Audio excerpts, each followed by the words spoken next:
Depuis la nuit des temps, les hommes ont utilisé les plantes pour se soigner. Ces traditions médicales se sont perpétuées jusqu'à nos jours et restent vitales pour une grande partie de la planète. Selon l'Organisation mondiale de la santé, 80% de la population des pays en voie de développement a régulièrement recours à des médications traditionnelles élaborées à partir de plantes médicinales.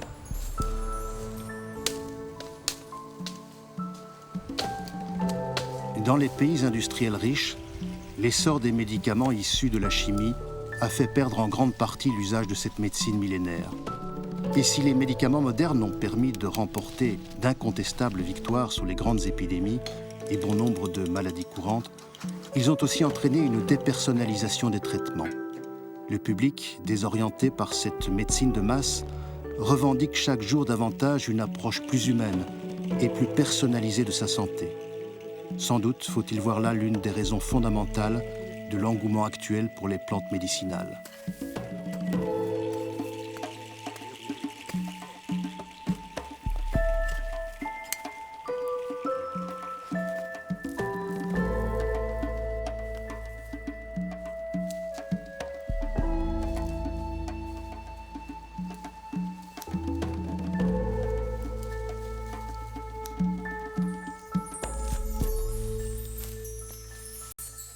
L'usage ancien des plantes médicinales est abondamment documenté. Mais comment les humains ont-ils pu avoir accès à de tels savoirs? Comment, privés d'outils scientifiques, ont-ils procédé? On sait maintenant que ces connaissances proviennent de l'observation de la nature et du comportement de la faune. Au CNRS de Montpellier, Marcel Lambrex mène des recherches sur l'odorat des oiseaux et principalement celui des mésanges bleus. Lors de ses observations, il a constaté que ces mésanges garnissaient leur nid de fragments de plantes aromatiques qu'elles renouvelaient tout au long de la croissance des oisillons.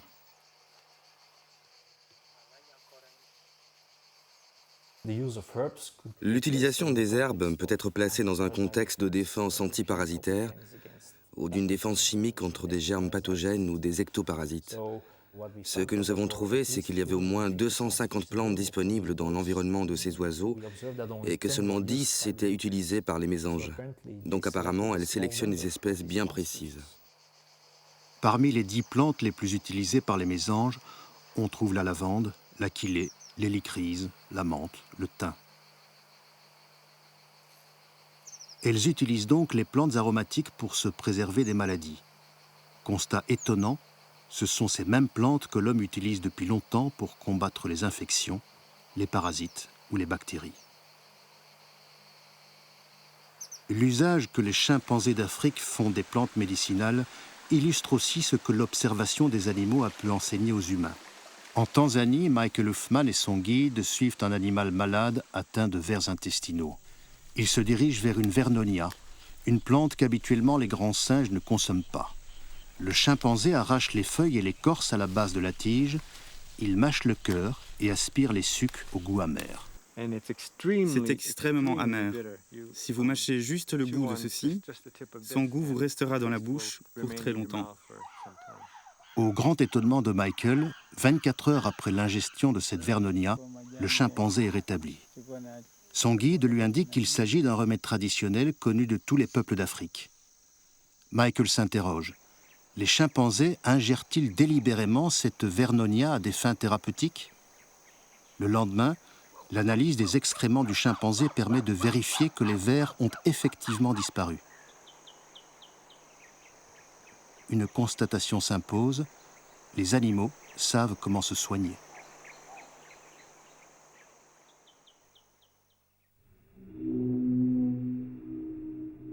Tu boiras une mesure de lupin, une mesure de 1000 vertus, une mesure d'ellébore, 2 mesures de roquette, 3 mesures de safran, 1 mesure de graines de tamarin. Tu jeteras le tout dans du miel doux, tu mélangeras dans de la bière de Malte et de l'huile pressée, et tu feras boire 1 mesure de cette préparation aux malades. Comme l'indique cette tablette sumérienne datant de 3000 ans avant Jésus-Christ, qui décrit l'usage précis d'au moins 600 médicaments, la connaissance des plantes médicinales est extrêmement ancienne. Les tablettes nous disent à peu près ceci. Certaines parties de la plante étaient concassées, brisées, pilées, pour dégager tous leurs éléments favorables. D'autre part, on pouvait faire soit des décoctions, des infusions. Très souvent, par exemple, on utilise un excipient, qui est une bière, tout simplement pour avoir de l'alcool et permettre de dégager toute l'efficience possible de la plante. On fait un cataplasme avec un peu de farine, ou bien un baume avec de l'huile. Donc il y a là toute une pharmacopée qui, dans une certaine mesure, est extrêmement précise et qui vise toujours un but bien déterminé de guérison.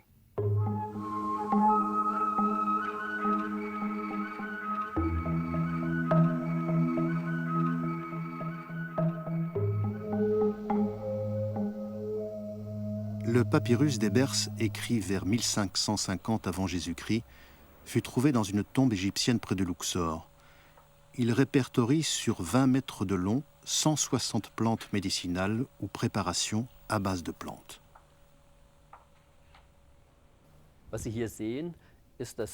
Ceci est le premier fragment original du papyrus d'Ebers.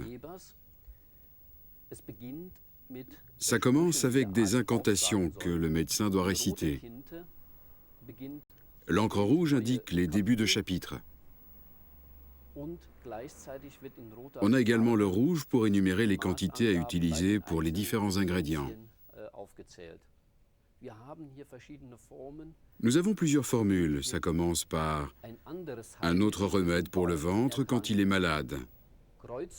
Du cumin cru, de la graisse d'oie, du lait, à bouillir, à filtrer, à boire.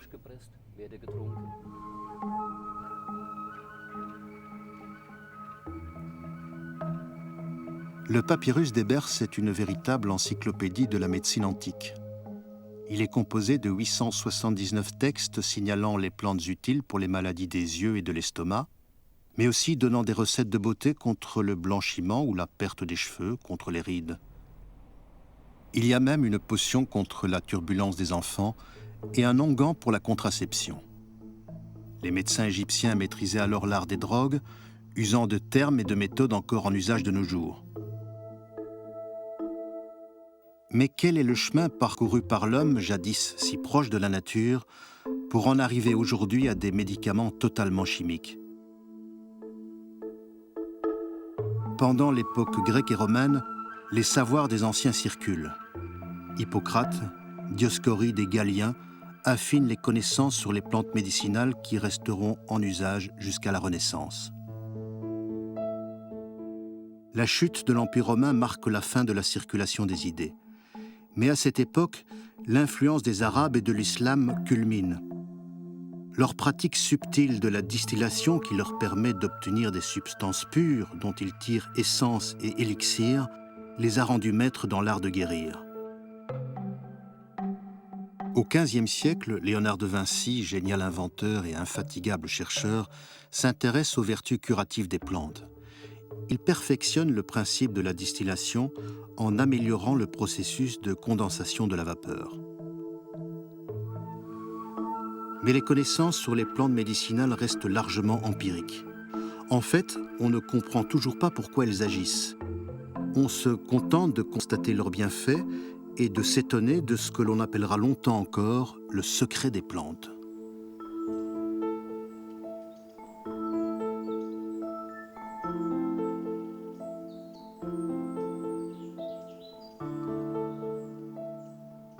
Mais c'est Paracels, un médecin suisse du XVIe siècle qui jette les bases de la pharmacologie moderne. Il s'inscrit dans la renaissance médicale du XVIe siècle. Rejetant les dogmes du Moyen-Âge, il prétend que la maladie est causée par des agents externes invisibles et non pas uniquement par le déséquilibre des fluides du corps, les humeurs, comme c'était admis à l'époque. Au XIXe siècle, le développement de la chimie minérale, végétale et organique permet d'avoir accès à la biochimie des plantes et d'en isoler les principes actifs. À partir de ces principes actifs, on saura rapidement produire des molécules pures, totalement chimiques, dites de synthèse. telles la narcotine tirée du pavot, la quinine du quinquina ou encore la salicine tirée du saule. Les bases de la pharmacie moderne sont jetées.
Pendant des siècles, l'humanité avait vécu dans la terreur des épidémies.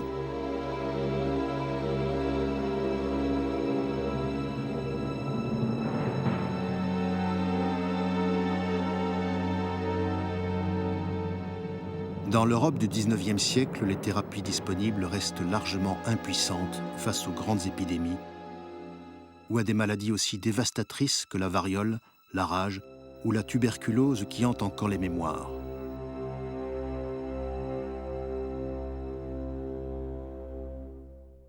Pourtant, l'espoir avait pointé dès 1796 lorsqu'un médecin anglais, Edward Jenner, découvre le premier vaccin. Pasteur intègre cette découverte dans ses travaux sur les maladies contagieuses et réussit à identifier différents germes, ce qui aboutira au vaccin contre la rage en 1885. Grâce au progrès de la science et à la maîtrise nouvelle des procédés de fabrication, on peut enfin produire en quantité des médicaments et répondre ainsi à des problèmes sanitaires de masse. La pharmacie fait alors un énorme bond en avant. La chimie et l'industrialisation des produits pharmaceutiques vont ainsi permettre de répondre aux exigences de survie de populations en pleine croissance, notamment à partir de la Deuxième Guerre mondiale.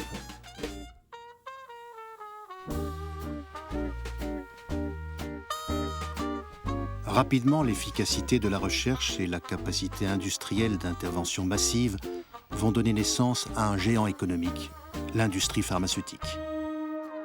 L'histoire de l'aspirine et de son industrialisation par les laboratoires Bayer illustre parfaitement les débuts de cette nouvelle puissance économique. Pendant longtemps, on a utilisé l'infusion d'écorce de saule pour le traitement des rhumatismes. Une écorce qui aura aussi pour réputation de faire tomber la fièvre et de calmer les douleurs névralgiques. Améliorant les travaux du chimiste français Charles Gerhardt sur l'écorce de saule, Felix Hoffmann, un pharmacien allemand, découvre en 1897 l'acide acétylsalicylique, une molécule totalement synthétique, base de ce qui va devenir l'un des médicaments les plus célèbres au monde. Il nomme la molécule aspirine. Le département médicaments de la société de peinture Bayer achète à Felix Hoffmann sa découverte et la met en production. Dès 1900, Bayer en produit 4 tonnes. En 1904, sa production passe à 25 tonnes. Aujourd'hui, Bayer produit toujours de l'aspirine. Les Américains en consomment 8 milliards de comprimés par an et les Français 1,7 milliard. Devant une telle production, on peut légitimement se demander si tous les saules de la Terre auraient suffi à produire autant d'aspirine. À ce titre, la chimie moléculaire aura sûrement permis de protéger certaines espèces végétales.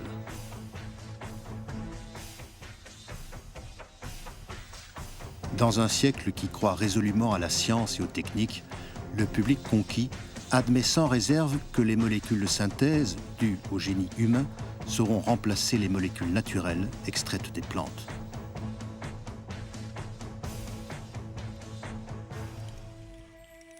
Pendant quelques années encore, pharmacie moderne et herboristerie continuent de coexister. Mais en France, pays aux longues traditions d'herboristerie, la loi Pétain de 1941 vient mettre fin au diplôme d'herboriste et au commerce des plantes, condamnant ainsi l'usage et la tradition des plantes médicinales dans ce pays. La voie était libre pour que s'affirme le règne sans partage de la chimie moléculaire et des grands laboratoires qui la détenaient. Ainsi, l'histoire de Bayer incarne autant la victoire de la chimie et de la recherche médicale que la victoire d'une volonté industrielle d'offrir une santé de masse à la planète tout entière. Car la santé n'est plus affaire de pays, mais bien celui d'un marché planétaire gigantesque. Lorsqu'un médicament connaît le succès, il se vend dans le monde entier, générant des flux financiers prodigieux. En quelques décennies, l'industrie pharmaceutique est devenue un mastodonte économique. Mais l'histoire de Bayer peut également se lire comme l'affirmation d'une volonté de modéliser la santé. Une santé qui tend progressivement à marginaliser l'individu et sa singularité pour promouvoir une médecine de masse standardisée. Ce moment qui semblait être un moment magique, en réalité a un commencement. Un commencement qui se situe à cheval entre le 19e et le 20e siècle. Quand certains pharmaciens dotés d'un esprit entreprenant avaient remarqué que, sur les prescriptions des médecins qu'ils devaient préparer, eh bien, ces prescriptions pouvaient être administrées à la personne pour qui cela avait été prescrit, mais également à d'autres malades. L'industrie pharmaceutique naît donc de ces premières tentatives des pharmaciens de standardiser une recette qui était fréquemment prescrite par les médecins des environs ou de la région. Mais nous savons que 100 ans se sont écoulés depuis lors et les règles du jeu ont bien sûr changé. En effet, les règles du jeu ont changé, car avec quelques 500 milliards de dollars de chiffre d'affaires annuel et des restructurations ou acquisitions permanentes, le développement des plus grands groupes du secteur semble sans limite.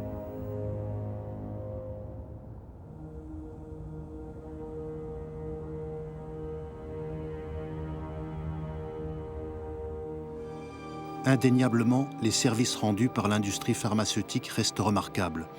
Mais depuis quelques années, l'euphorie qui entourait les médicaments issus de la chimie moléculaire est tempérée par d'inquiétantes constatations. L'OMS et les pays sont bien conscients que les maladies infectieuses reviennent. On les a crues terminées dans les années 70. Elles sont aujourd'hui de retour. Il y a énormément d'exemples, avec certainement le sida au début des années 80 et encore plus récemment avec l'épidémie de pneumonie atypique, qui sont des exemples parmi d'autres. On pourra mentionner les légionelloses et beaucoup d'autres, qui montrent que les maladies infectieuses sont dynamiques. On vit avec elles. On les a crues terminées avec les antibiotiques, avec les vaccins, mais elles ont su, du fait de leur dynamisme, de leur rapidité de génération, s'adapter à ce nouvel environnement. Elles n'ont pas disparu, elles sont avec nous maintenant et pour longtemps. Ainsi donc, et malgré les sommes considérables consacrées à la recherche pharmaceutique, le progrès bute sur les grands dossiers de l'immunologie, du cancer et du sida. Le constat est alarmant. Comment réagir ? Comment sortir de ce qui peut devenir une impasse scientifique et technologique ? Depuis les années 90, malgré les outils, malgré les techniques, on n'est pas tellement inventif en matière de structures nouvelles efficaces. Et du coup, l'industrie se retourne vers le monde végétal. Parce que le monde végétal, c'est une usine chimique extraordinaire qui produit un nombre innombrable de molécules. Pourquoi ? Tout simplement parce que la plante, sa seule stratégie de survie et sa seule stratégie défensive, c'est de faire des molécules pour se défendre. Et donc elle va synthétiser des molécules de toutes sortes qui seront antibactériennes pour lutter contre les bactéries, antivirales, antifongiques contre les champignons. Et donc la plante étant une formidable usine chimique, l'industrie se retourne vers le monde végétal en se disant c'est une source d'innovation extraordinaire.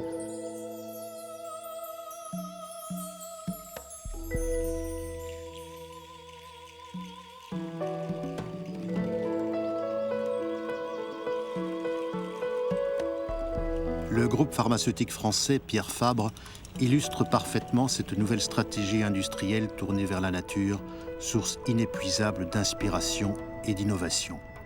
Fondée dans les années 60 et spécialisée à l'origine dans la phytofilière, la société développe depuis 20 ans une stratégie qui la positionne sur deux marchés, celui de la phytothérapie et celui de l'allopathie. Et cette stratégie semble avoir porté ses fruits, puisqu'en 2003, le premier groupe indépendant français a réalisé un chiffre d'affaires global de 1,430 milliard d'euros.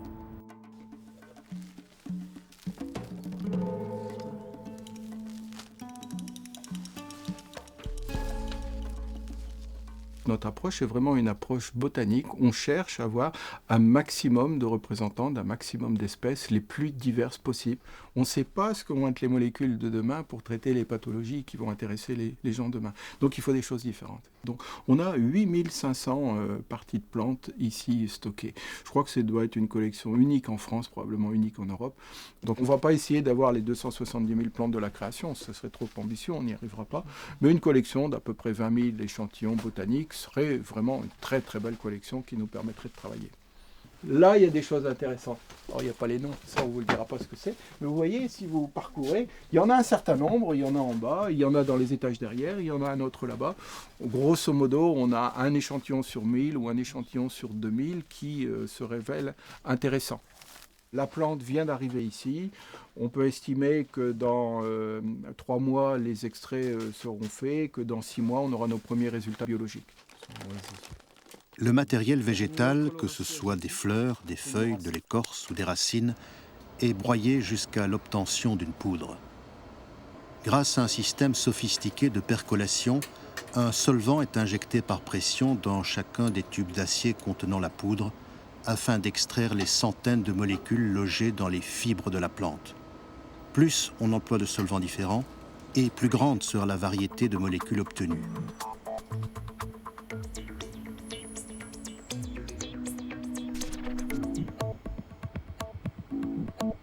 À la fin de l'opération, chaque éprouvette contient le solvant et les molécules dissoutes.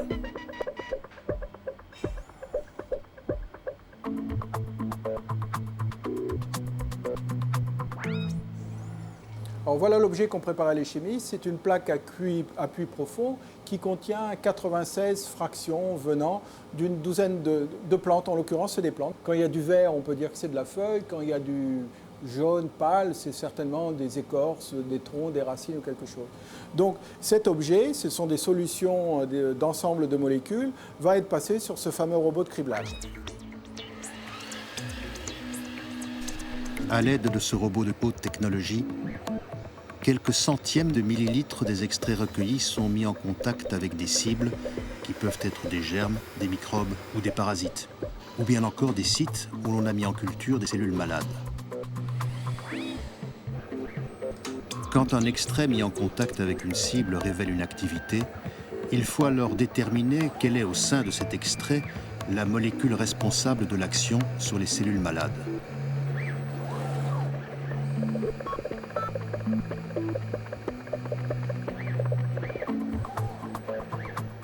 Si on se reporte à la pharmacologie des années 60, les pharmacologues de l'époque faisaient 1, 5, 10 essais par jour au maximum sur des petits animaux et avec des quantités beaucoup plus importantes de produits. La miniaturisation, la robotisation ont fait en sorte que maintenant, on peut faire 5 000, 10 000 essais. Les grandes compagnies vont faire jusqu'à 100 000 essais à l'aide de toute une batterie de robots par jour. Donc voici en fait le résultat d'une campagne de criblage effectuée sur une journée. Donc concernant en fait le criblage de 4000 extraits de substances naturelles. Chaque chiffre que vous voyez ici indique en fait la réponse d'un extrait. On peut voir un extrait qui a fonctionné, donc il n'y en a pas beaucoup, il faut les chercher. Par exemple ici, on peut voir un extrait qui répond avec 8000 unités de signal, un autre ici avec 5000 unités de signal, associé en fait à une inhibition de l'enzyme. Donc effectivement, un chiffre bas indique en fait un extrait actif. C'est la chromatographie qui permet de visualiser la présence des différentes molécules dans l'extrait et d'en déterminer la quantité. À chaque pic, représenté sur cet écran, correspond une molécule. Plus le pic est élevé, plus grande est la quantité de cette molécule dans l'extrait. Voilà l'appareil qui sert à séparer les molécules. Et en fait, ce qui est utile, c'est ce petit élément-là, c'est ce qu'on appelle la colonne. Et la colonne contient un support qui retient plus ou moins les molécules. Donc le paquet de molécules est injecté de ce côté-là et il ressort dans l'ordre où ce support le permet. L'extrait qui s'est montré actif est alors séparé en différents sous-extraits, à leur tour séparés. C'est ainsi que, par élimination successive, on se trouve en présence d'une molécule pure, la molécule qui a prouvé être active sur la cible. Alors ça, c'est vraiment la fin du processus. Là, il y a à peu près 1 milligramme de produit. Il est pur, il est blanchâtre. C'est la première fois qu'il a été isolé dans le monde. Personne ne l'avait jamais vu auparavant, ce produit-là. Donc, il faut faire tout le cheminement inverse, se rappeler d'où ça vient. Ça vient d'une plante, quelques centaines de grammes, peut-être 1 kilo de matériau frais qui a été récolté. Ça a été séché, c'était broyé, une partie a été extraite. L'extrait, il y en avait peut-être 100 fois ou 1000 fois plus que ça, un petit gramme, on va dire. Et à la fin, après toutes les étapes de purification, d'identification, voilà ce qui reste. Et ça, c'est le début de notre aventure, c'est le début de la mesure des propriétés biologiques fines de cette substance. Et avec ça, on peut encore travailler pendant des mois, on peut encore avancer.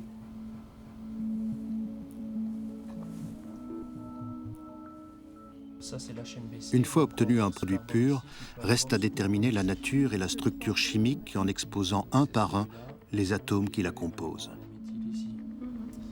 Après, on va prendre celui-là, ce carbone ici, c'est celui-là, J2, il va aller voir les méthyl ici. Donc, morceau par morceau, on reconstitue le pulse.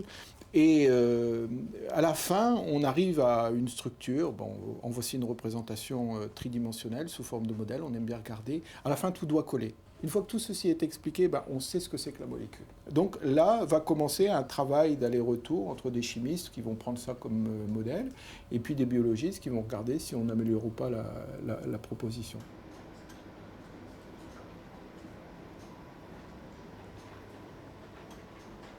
En effet, le travail des chimistes et des biologistes consiste à modifier la molécule qu'a fournie la nature. Cette modification, qui s'appelle l'hémisynthèse, est obtenue en remplaçant certains atomes de la molécule de base par d'autres. La nouvelle molécule ainsi obtenue est pour partie naturelle et pour partie synthétique. Et ces nouvelles caractéristiques la rendent plus efficace et moins toxique.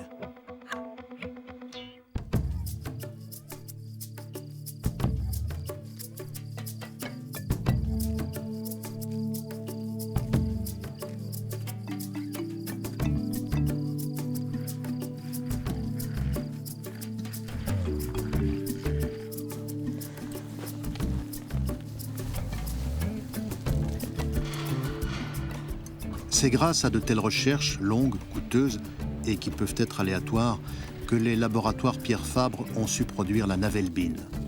Cet anticancéreux, issu de la pervenche tropicale, est le fruit de la collaboration entre une institution publique, le CNRS, et un chercheur renommé, le docteur Potier, découvreur de la molécule à la base de ce médicament. Lorsque l'on veut commercialiser une molécule, il faut pouvoir la produire, souvent par kilo, afin de poursuivre tous les tests requis pour sa mise en vente sur le marché. Dans le cas de la pervenche, des tonnes de feuilles séchées cultivées en zone tropicale apportent la matière première qui sert à l'élaboration du produit.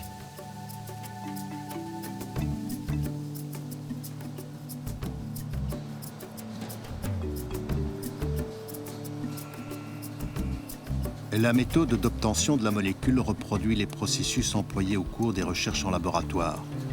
L'extrait obtenu passe par les différentes étapes de purification et de distillation.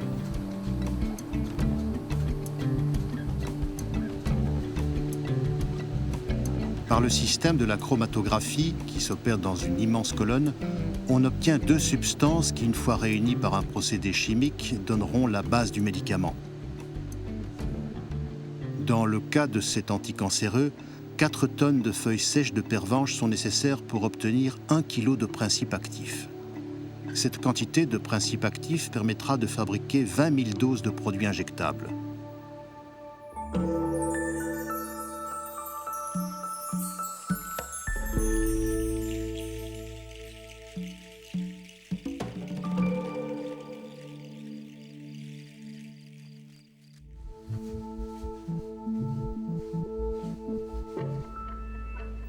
Une fois le principe actif obtenu, des pharmaciens et des chimistes examinent toute une série de propriétés du produit pour déterminer des facteurs comme la stabilité ou la solubilité, et cela afin de pouvoir développer une forme administrable aux patients.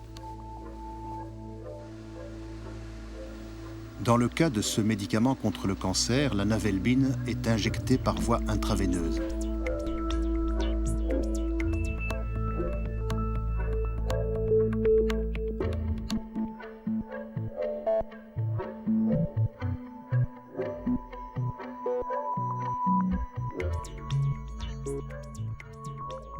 Indéniablement, le soin et les moyens déployés pour de tels médicaments sont à la hauteur des enjeux. Le meilleur de la recherche, le plus sophistiqué de la chimie et de la technologie se conjuguent pour offrir des médicaments sûrs et de qualité.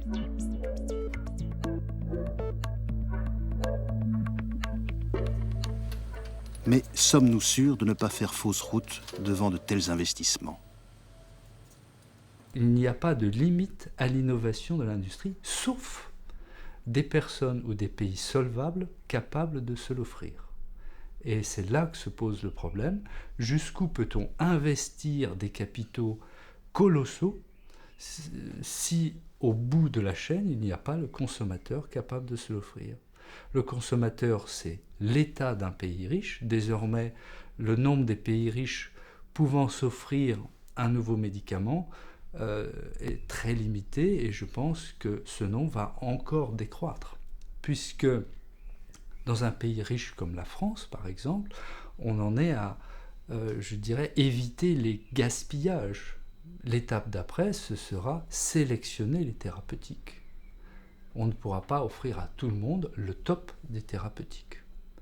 Et pourtant, la France fait partie des pays qui dépensent le plus et des pays riches. Donc je pense que si actuellement la cible peut être à peu près 800 millions de personnes pouvant s'offrir le médicament, ou tous les médicaments, dans une décennie, ce sera peut-être plus que 600 millions de personnes pouvant s'offrir tous les médicaments. Donc je crois que ce marché, je dirais, élitiste de la thérapeutique est en train de se réduire. Le cercle vicieux est bien en place, la médecine coûte de plus en plus cher, l'industriel investit de plus en plus, l'innovation crée la fracture entre le nord et le sud, et malheureusement le nord se restreint. Donc on va vers une asphyxie progressive.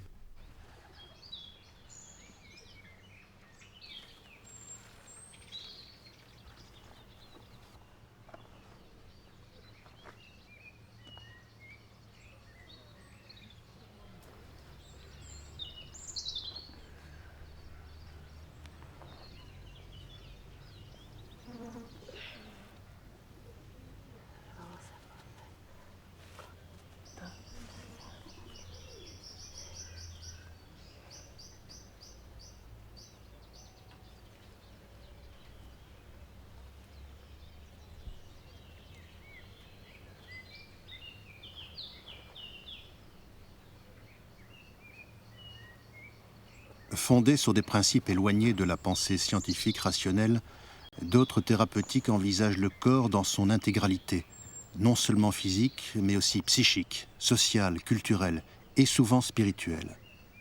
Cette compréhension du corps comme un tout, cette vision holistique, est en passe de bousculer les pratiques médicales des pays occidentaux.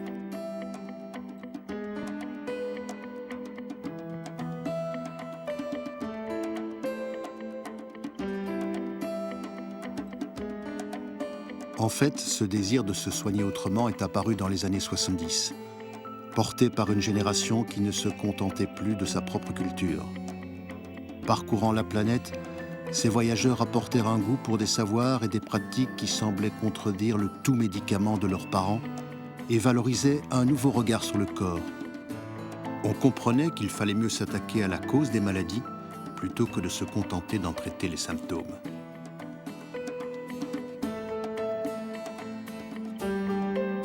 Maintenant présentes dans tous les pays développés, ces autres médecines dites traditionnelles sont depuis très longtemps pratiques quotidiennes en Chine, en Inde, en Amérique latine et en Afrique. En Afrique, le guérisseur traditionnel reste le thérapeute de choix. Il ne traite pas uniquement la maladie au sens où nous l'entendons, mais soigne d'autres maux comme la malchance, la stérilité, la difficulté de trouver un mari ou une femme, ou même un emploi. Largement exclus des thérapies occidentales pour des raisons économiques, les Africains bénéficient d'une médecine traditionnelle qui s'appuie sur une pharmacopée plusieurs fois millénaire, riche d'une étonnante variété de plantes médicinales.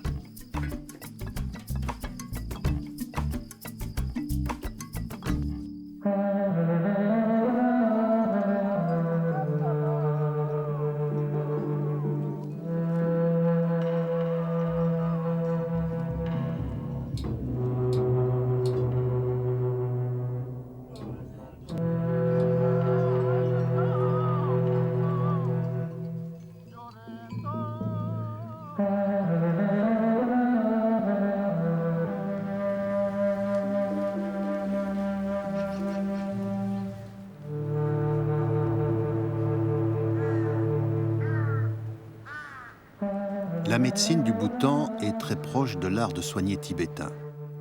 Avant tout, elle insiste sur l'observation d'un régime alimentaire sain et d'un style de vie harmonieux. Elle a aussi à sa disposition des médicaments nombreux issus de la pharmacopée traditionnelle.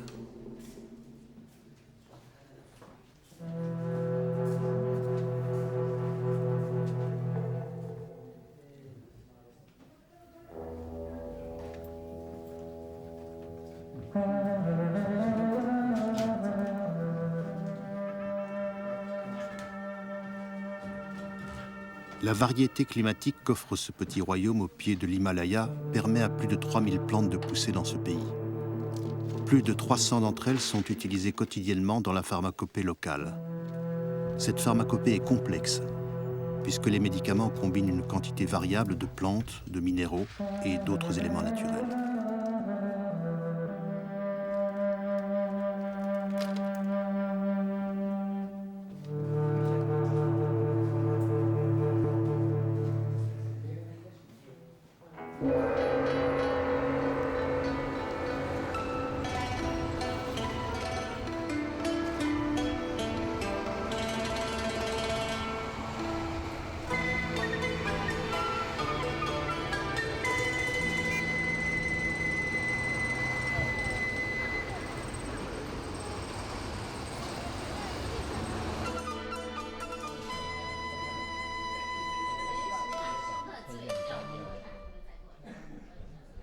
La médecine chinoise appréhende l'être humain globalement dans le lien qui relie le corps et l'esprit.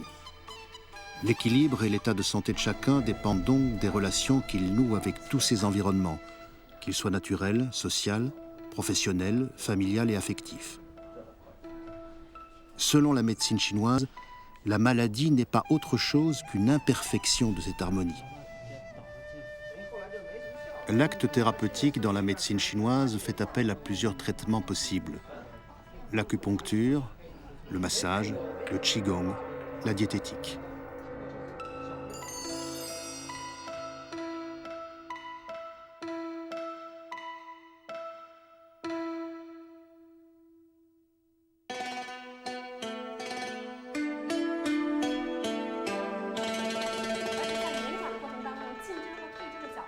La médecine chinoise, bien connue et largement enseignée, est de plus en plus disponible dans l'offre thérapeutique faite aux Occidentaux.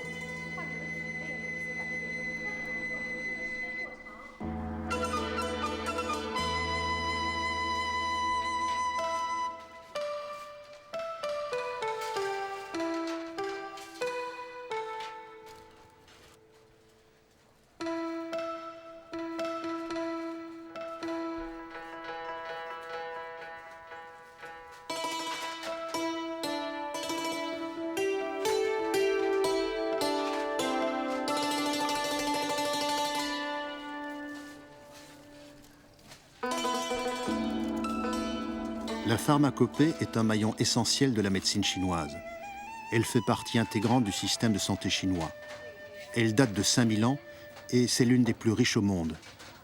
Elle utilise des substances animales, végétales et minérales, transformées selon des modes subtils de préparation afin d'atteindre une efficacité sans toxicité. Les produits peuvent être utilisés tels quels, ou subir des préparations. La nature et la saveur des produits sont combinées afin d'obtenir un effet tonique sur l'énergie saine et d'élimination de l'énergie perverse.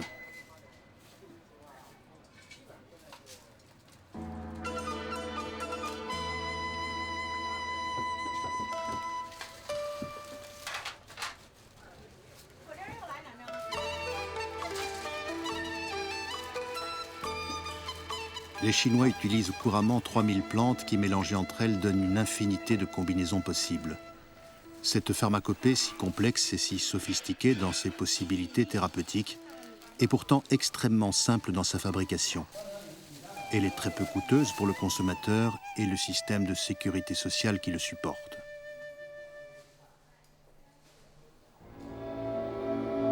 En Occident, l'industrie pharmaceutique a une logique industrielle qui l'oblige sans cesse à mettre sur le marché des médicaments nouveaux. De là, une multitude de molécules équivalentes vendues sous des noms différents, mais avec des usages identiques. Or, ce foisonnement de médicaments a un prix et doit être financé par les consommateurs et par les services de santé de nos États. Actuellement, on observe beaucoup d'efforts de gouvernement pour délister, dérembourser des médicaments et réorienter vers ceux qui seraient plus efficaces et moins dangereux. Néanmoins, il y a toujours foison de médicaments inutiles, foison de médicaments équivalents. En France, il y aurait à peu près 8500 médicaments dans le célèbre livre rouge Vidal. On peut en éliminer une grande moitié, reste à peu près 3500 principes actifs. Et puis, si on est encore plus rigoureux, on a 600 médicaments efficaces. Et parmi les médicaments efficaces, quels sont ceux qui sont utiles? L'OMS dit 250. Et quels sont ceux qui sont indispensables? 70. Donc, vous dites tout cet argent investi depuis près de 100 ans pour aboutir à 70 produits efficaces, dont certains d'origine naturelle. C'est beaucoup d'efforts, beaucoup de créativité marketing, c'est vrai, mais il est grand temps de faire la part des choses et de revenir à l'essentiel pour éviter des dépenses inutiles. Nous sommes à un tournant de notre histoire médicale, car nos systèmes de santé sont devenus trop coûteux et doivent être modifiés. Plusieurs expériences en cours tentent de prouver que l'on peut faire évoluer cette situation, comme ici en Toscane, où la volonté de réduire les dépenses de santé a amené les autorités sanitaires locales à mettre en place une expérience pilote. Dirigé par le docteur Firenzuoli, un département de phytothérapie a été mis en place à l'hôpital San Giuseppe à Empoli. Dans ce service, les soins et les médicaments à base de plantes sont remboursés par l'assurance maladie et constitue de fait une innovation importante. Plus de 6000 patients venus de toute l'Italie ont été soignés dans ce service depuis sa création. Aujourd'hui, nous avons une reconnaissance institutionnelle qui va au-delà de la reconnaissance de cet hôpital. La politique de santé de la région toscane prévoyait déjà en 1996 la possibilité d'utiliser des plantes médicinales à visée thérapeutique dans les services de santé publique. Après une période d'essai de 6 mois, l'hôpital a décidé de rendre effectif ce service. Depuis lors, je me consacre à plein temps dans le cadre des services publics à cette discipline.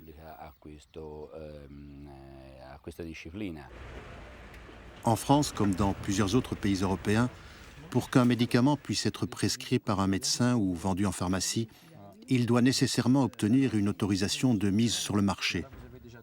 Dans le cas des plantes médicinales, il est très difficile d'obtenir cette autorisation, car leur processus de validation est différent de celui utilisé par les experts. Ceux-ci raisonnent en effet en termes de molécules et de sites récepteurs. Or, avec les plantes médicinales, on est en présence de plusieurs molécules agissant entre elles. De ce fait, les plantes médicinales ne rentrent pas dans la sphère des médicaments remboursés.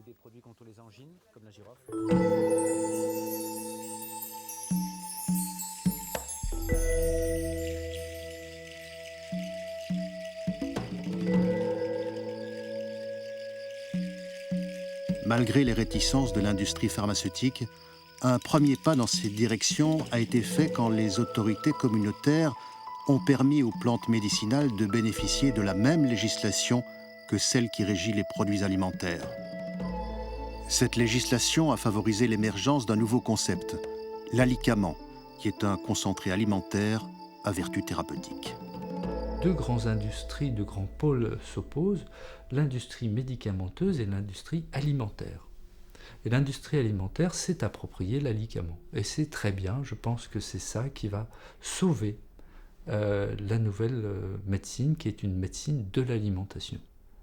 La médecine, l'aliment, c'est quoi? C'est pas seulement des calories, mais c'est aussi des vertus médicinales, mais qui, elles, sont dépourvues de toxicité. Les millénaires, les usages très anciens des plantes, des produits animaux, ont montré l'innocuité. On peut travailler avec une grande rigueur, vérifier la richesse des oligo-éléments des alicaments, et là se développe actuellement un grand foisonnement de produits. Je pense que l'avenir sera là, l'avenir de la santé sera là, et si l'industrie pharmaceutique a des soucis à se faire, c'est face à l'industrie alimentaire.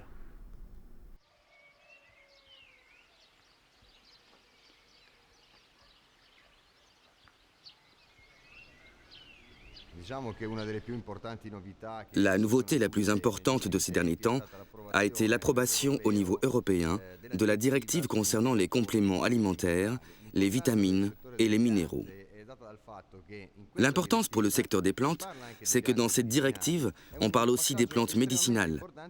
C'est une étape très importante, parce que l'on peut d'une part revendiquer des effets qui ont trait à la santé, et d'autre part, on doit mentionner les précautions d'usage. Au final, le consommateur est devant un produit qui mentionne les indications et les contre-indications.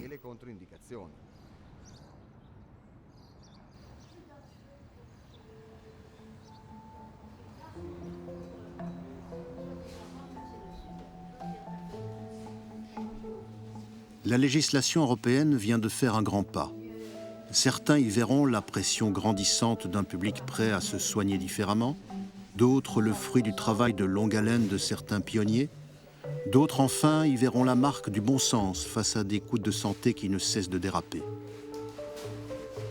Depuis avril 2004, une nouvelle directive européenne donne enfin un statut spécifique aux plantes médicinales. Elles peuvent être dorénavant commercialisées sous l'appellation de médicaments traditionnels à base de plantes. Pour bénéficier de ce label, leur efficacité et leur non-toxicité doivent être prouvées par un usage médical d'au moins 30 ans, dont 15 au sein des pays de la Communauté européenne. Cette nouvelle législation devrait protéger les utilisateurs et ouvrir un nouvel avenir aux plantes médicinales.